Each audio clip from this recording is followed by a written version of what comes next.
Travis Pulse last year, and then we got one from Zach Mookie and Becker, where they're out of. But they were quite high for the year, and with all the different properties we got, Zach Mookie was, what, 13% cheaper, I think, then. And the only question we had was, well, he's new in the business, does he have enough equipment? Yes, he does, he's got people working for him, so I said, well, we decided we'll go with him, you know, as a new enterprising young fella, so that's basically with a savings of 13% is, you know, penny per year.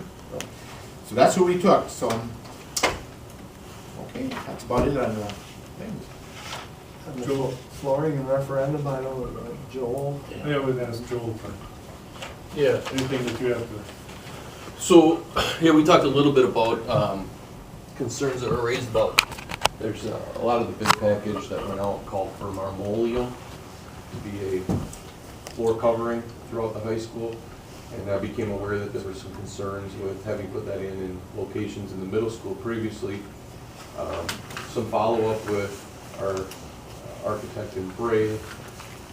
They've come back to say that product has come a long way in 6 years. There's been a lot of improvements to it. I did have a chance today just to go take a look at a side-by-side comparison of marmoleum and Tajima at our middle school, and there's no doubt that based on what was put in back in 2013 that the Tajima has held up much better. So I want to follow up with Frey and see if we can look at suggesting that we look at using Tajima. I understand that it's actually a cheaper option, but it's less porous, so it doesn't stain as much, and it also holds up to scratching better. Okay. Some of that was color driven, I remember. Right. That was Okay, one that's shortcoming of the Tajima product, is they kind of specialize in like industrial, commercial kind of settings, like hospitals and such. They don't have as much of a color palette to choose from. You know what was put in the office down at Parkview? It's Tajima. I noticed that was in flanks that time. So you could get- It is. So I guess, yeah, you have time to work out the details, but the concern came up about the product, so we just kept digging and digging and spent plenty of hours. They shared with us a research study that was done in the state of Florida, where they looked at all different kinds of hard flooring surfaces, and they did it on a continuum of an expectation that your flooring would last you 50 years, okay? So some products are designed to last that long, and some aren't. And so they looked at total cost of ownership over 50 years, including initial purchase cost, installation costs, and then floor upkeep over that 50 years. Obviously, some products that are on the cheaper end had to be replaced several times to get you to 50 years. But in that study, the linoleum came back as the most cost-effective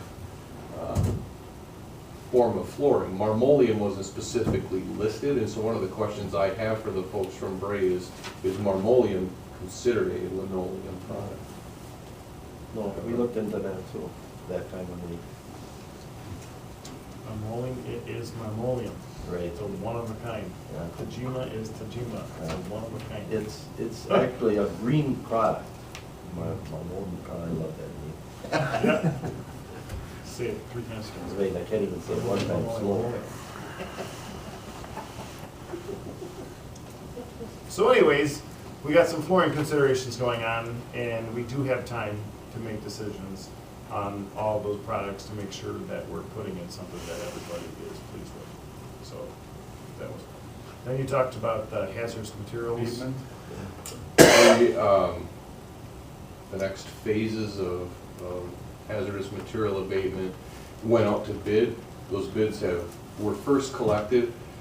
When they put them out to bid, they offered, or they asked the bidding companies to provide a bid for abatement and then an alternate bid for demolition, thinking that it might be most cost effective to have the same person who does the abatement also do the demolition. So you don't have two different contractors doing two different jobs kind of at the same time, stepping on each other's feet all the time.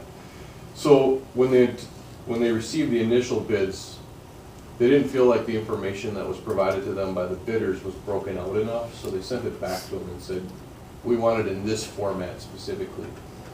And those just came back late last week, and I'm waiting to hear back from EMC on the final numbers on those. There were 3 bidders to that process. So right now, something, like, we're going on spring break, there's something happening, so they're Mhm. abating what area? The cafeteria flooring is being abated over spring break, as is an abatement and demolition in room 100. We chose that room because it's not occupied and not being used regularly. And we needed an alternate place for a changing room for athletics because the locker rooms will be turned over on May 1st. So that room, we have plans to have temporary walling put up to divide it into a male and female side, and using that as a changing facility with restrooms located right across the hallway.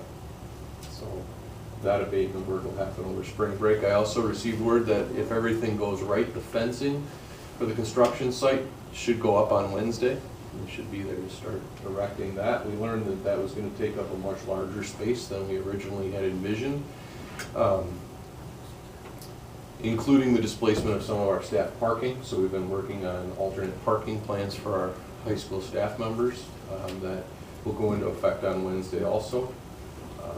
What else can I talk about? The new transportation bus pickup and drop-off procedures are now in effect as we've closed off access to the busport area. That has been going relatively well. We've had some things that we felt we needed to tweak. We've been in contact with the local police department and the city in terms of trying to better sign that area and provide surveillance and monitoring. So I know the police were out front today monitoring the crosswalks, and I believe, hopefully I'm not letting anything up, I believe they're back tomorrow to specifically focus on speed.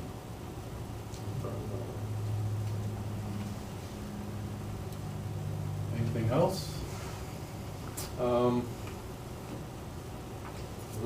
are the other big thing I tell you is we've spent the last 2 days, that's why I look a little dirty today, out in our district storage facility, inventorying and grouping all of our inventory that we're looking to liquidate, and we plan to run an online auction through the Wisconsin Surplus Auction website.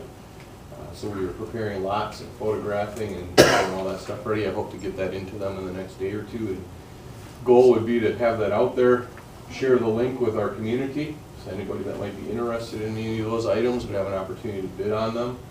It's kind of our online rummage sale, if you will, and hopefully be able to purge a lot of that stuff before May 1, so that we make room for a lot of the things that are going to come out of that locker room wing that we need to find places to store. Was he down at the bus garage too? There's some stored in the bus garage that belongs to Industrial Arts and a lot of other people. We did not do any inventory down there. There's a lot of stuff in there. There's a planer in there and welders and. I think my first goal was to Is it like make tucked space. over way in the back corner? No, it's right next to the shop, Yeah. and then there's an area in there. It's between the oil filters and the district shop. It's in there. Perfect spot for There's that welders in planer. there. There's a brand new tool chest in there. Huh. Well, that tool just. We did not have time or have an Yeah, opportunity to there's get a lot into of that stuff in there. space. That's good. And then there's, the next ones belong to the music department. That is packed solid full. You don't know what's on the bottom. That'd be like buying one of those deals, whatever. Figures. Yeah, something like that. It's Mark, you Storage. have some things that- Storage that wars. could be- storage wars. Well, I think just getting that alone, that's a really large space. So it is the length of this building and probably like that wall to that wall, just straight in storage of stuff. So you guys had to go up into the levels, like it's 3 tiers of storage. How did you even handle it? It was tedious. Yeah. Matt Sizer, I called him the surgeon. He ran the forklift, and literally we were moving things with Wow. like an inch of clearance. It was pretty crazy. Well, it's great. So the good news is, by doing that, we can finally get that up onto Wisconsin Surplus, put it up for sale. Anybody can purchase it. It's not very transparent process, just gotta let people know. Right. So, sounds good. What do you do with what doesn't sell? Scrapper. I think, Again, we're- I think if it's got any kind of, if we think there's any kind of residual value to it and you can't sell it, I think I would look to like a Habitat for Humanity or a St. Vinny's or something like that, so that might be able Even to, they don't take it anymore. yeah. And then, otherwise, it's probably into a dumpster. Are we still looking at where the air conditioners are and can they be used again in Parkview? Stage, nobody wants to pull it. Well, I'm just trying to think like those air conditioners, where, Yeah, from the building Yeah. that was torn down, where are they and what have we continued to look into being able to use that in Parkview as your inventory and stuff? I It's like have the not same come across quality. those. I don't know, they were not out in the district storage, so I'm not sure where those are, where they got put. They were removed before I came on board. I have never come across them. I'd have to dig, they might be Well, up that into could the save bus a garage. lot of money. Did you run into an air Those could be compressor found. somewhere? No. That was supposed to be taken out of the. No, most everything that was out there was filing cabinets and like the metal teacher desks, tables, chairs, desks, desks of all different sizes and shapes. I know that a few years ago I worked with some of those old units, and they're only worth what you can get for them, and we couldn't get anything for them. And we So they couldn't won't- reuse them, so they were worth the copper in them. That's what was worth the money, you know? You got them from Herman from him, some of them. Nah, I wasn't there, I wasn't there back then. Didn't you get some down in Parkview? My understanding Yeah, is they were stuff. semi-new and that we could have reused them. I did and check that out last year. I'll go see if I can find my notes on that. I can have the information on that at the next board meeting, okay? Because I did do some follow-up when a concern came about them, so. A lot of the stuff went do into not the remember that. brick, where the white line building, that stuff. Were you in there today? No, you're talking about the red garage over there? Yeah.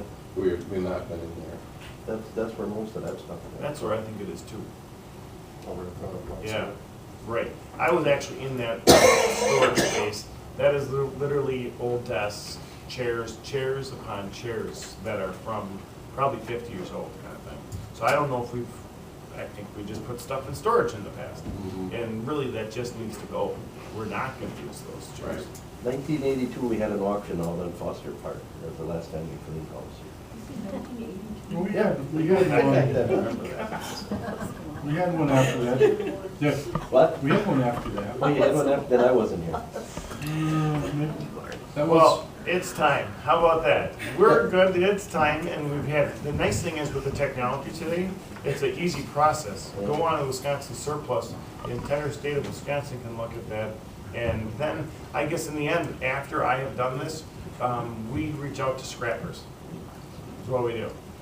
And see if there can be any money that's a part of that. Typically, they're taking a certain percent, we get a very small percent, but. We're talking happy about to get rid of purchasing it. stuff in the, if I remember, last time we were going through the school, there was stuff even in Parkview. resting areas and restrooms and storage Yeah, stuff in that's at there. Parkview. Are we getting rid of all that stuff too? A lot of that has been cleaned out. Actually, I was just in Parkview, it's a storage area, because we're trying to do something a little bit different with it. And I would say, I think 60% of that one space could be gone. That's the only one left at Parkview though. So, and like all these small dehumidifiers that are on carts, that would be able to go. So, but in the meantime, dehumidifier still has value, it still works. Well, sure. So I wouldn't be so prone just to say all that can Oh, disappear. no, I'm talking put it up for auction Yeah. and stuff like Yeah. that. Sell it if you. So I would wait for some of that though. Let's just get projects done, and this is, what is the cost to put on Wisconsin Surplus? It doesn't cost us anything we put it on. The Wisconsin Surplus gets a percentage of all the sales. So I think, but that's a really good start. Starting with that warehouse, our storage space there, cleansing out as much of that as possible, and then getting back into the buildings, because we have pulled a whole bunch out.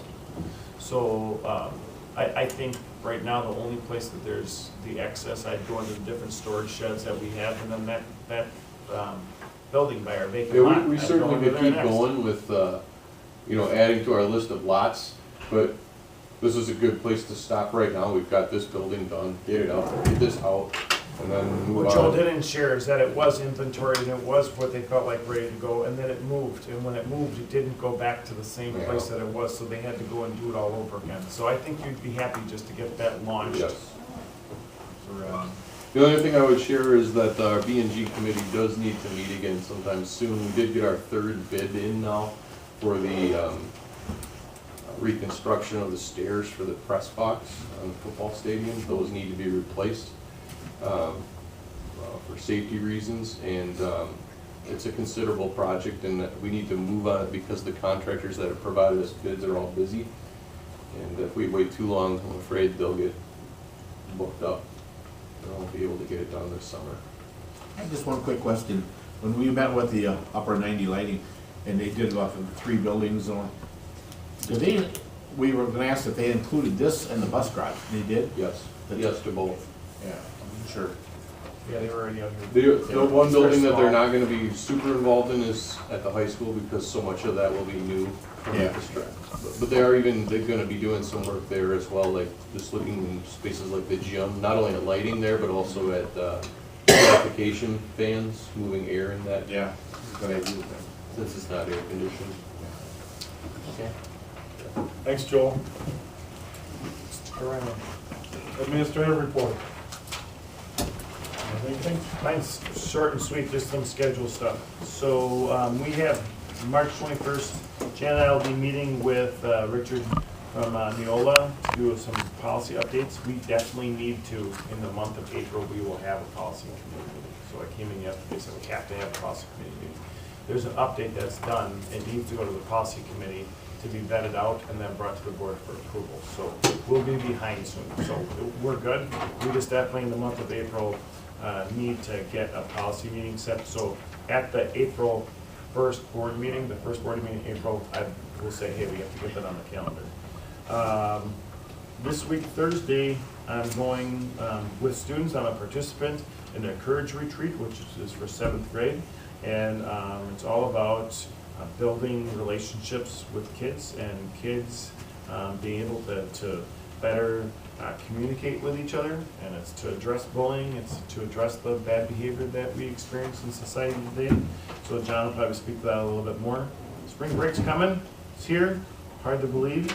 And even looking outside now, it is 6:42 and the sun's still out, so hopefully that'll start bringing some extra pep in everybody's step. Then the board meeting's on April 2nd. The only other thing I would say is, and I went to 2 days of training there were 7 staff members. Patty's out there in the hall, or in the audience today. We went to a DPI sponsored training. It's sponsored by the Disproportionality Technical Assistance Network. It was called Beyond Diversity. So it's their first round of training. And we spent 2 days about what is it like to have courageous conversations about different isms. So it would be like ableism, the special needs, racism. So we did talk about the challenges when it comes to society, talking about racism and how to engage in those conversations, and to really, I guess, it starts with empathy, is what it does. It starts with empathy, understanding, and then working with everybody involved to come up with a plan of action to address any time that you do experience that. So there's 2 days of great training, absolutely. We, for sure, will be meeting soon to come up with a plan of action with what are we doing in Mayville School District to support diversity and to go beyond diversity, is what it comes down to. So I know I loved it. I think Patty, I got a thumbs up from Patty. We felt great about the experience, and there were a lot of tools that we were given to help facilitate conversations. One of the things we're talking about is a equity circle, and having a district-wide conversation about equity in our schools. And I think it's important to look at our policies, it's important to look at our procedures, and then to look at our practices. So what are our policies? What do they look like? How do they read? What are the procedures, like our guidelines and the handbooks, how we respond? And then the practices are, okay, you have the policy, you have the handbook, now what actually occurs in the school day to day? And then how do all these things come to life full circle? So, I think we're prepared to dig down deep and to look at all of that, and I'm excited about the work. Absolutely. Do they talk in there about broader community involvement in that discussion? Actually, one of the things I thought about is they offered phone a friend to have them talk to us as a team. So I think we didn't have a lot of time to process that together. The actual second day, we were hardly together at all. We actually were working with other schools, just you name it. It wasn't team time. The beginning, the first half, we were together talking. After that, it was more about individual reflection of our own experiences in life. And the second day, we were pretty much on our own. So we had a chance to talk during lunch, and at the end of the day, everybody, see you guys. So we haven't had a chance to even debrief. But yes, and not enough information yet to really answer that at the level that I think it deserves. So I think there's plenty of resources, and there are absolute experts that are out there that we are now connected with and able to call and have them come in and to be consultants with us. So I think that would be a great idea for us. So, go ahead, Sherry. Excuse me. So is this something you plan on expanding to all the teachers in each school? Yeah, like it's an intense experience. So what we can do is we can unpack it, and then we can talk about how do we break beyond this team. So this is the first time, one of our staff members that went with us, they had gone to this before. So we took a 7-person team. We also have another team going to, I think it's very similar because this resource I have, it's called Courageous Conversations, and I will pass that out. We're actually going, Watertown has invited us to bring staff members there to a workshop. So I will bring a team to a 1-day workshop in Watertown that's coordinated. I have actually reached out at a county level and brought this up at county level meetings and the superintendents, and it's on the front of the agenda, just so you guys know, all the time. Like, hey, what are you doing? How can we partner with you? And to me, I shared this with the team today, and I'll share it publicly here. It's like one of the individuals at the meeting spoke from their heart and said, hey, here's the thing. I'm good with everything that everybody's doing, but my child doesn't have time for your journey. Meaning, hey, the stuff right now today, you guys can work on your growth. That is awesome. But right now today, there are some needs today, and that really struck home with me, and I think Patty as well and everybody in the room. I shared it with the team today. It's like, hey, totally get that. I do for sure. So there's a sense of urgency that I personally have. In the meantime, hey, it is a journey. It is growth, and it is a whole professional development experience for staff. So I don't have the answer to that. I just finally had the exposure to the training. That was a great experience, and we will definitely be unpacking it and coming up with some action plans. Seems like a lot of this stuff can also carry over into finding ways to control bullying as well. It's all connected. You know, it really is. When you talk about equity, when you talk about having these conversations, you're talking about shaping a culture and making sure that everybody feels like, hey, we're welcome. This is the best fit ever. So absolutely, when we talk to staff about bullying, we actually created a flow chart, and in it talks about what is bad behavior, what is bullying, and what is discrimination. And we've had an in-service with the faculty to go through our policies, and you know, everything is connected. You know, is what it comes down to. When you talk about mental health in society today, you know, really, what do they mean by that? Is it bad behavior? Is it illness? Is it problems at home, problems at school, problems in the community, all the above? And what is it? And so we talk about as society about the challenges with mental health. Well, we just got to focus on our circle here, right? We have 1,100 students in our school with our staff. What are we doing in our house to address the needs of our students? And what is the professional development that we're working with our staff so that they have a greater level of awareness of the challenges of our community? There's definitely, I mean, we at the high school have a full-time alternative education program. We have 385 students and a full-time alt ed program. Why do we have that? There's struggling times. Times are tough. And we absolutely need that program. It's very important. It fills a wonderful need for our students, that they deserve to have that alternative learning environment and opportunities. So all across the board, I think we just need to look at our policies, our practices, our procedures and our practices, and how does all this stuff come together? So I think for us, me personally, the conversation of